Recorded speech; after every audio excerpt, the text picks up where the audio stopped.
Full kit means before you start your role in the project, you have to look at the project and make sure that you have everything you need in order to complete your part. So as soon as you get started, there will be no delays and nothing holding you back from completing everything. What he did was he got people's collaboration to figure out what was missing to each of the key teams. He made sure they got it as soon as possible, prioritize what to start first, and then they got going. Yep. And the amazing thing is, and you can see it on my LinkedIn account if you want, I had to repost his video. They ended up winning a reward for finishing on time. Full kit. It sounds Yep. like very easy. It's a It's common checklist, for sense, crying out right? loud.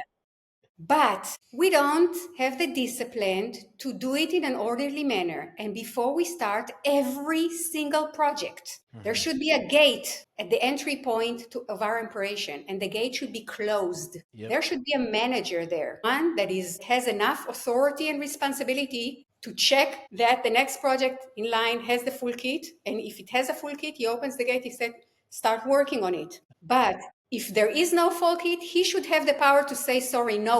The answer is no. We have the discipline from now on. We are changing the culture to make sure that we are working with full kits. No more unnecessary delays.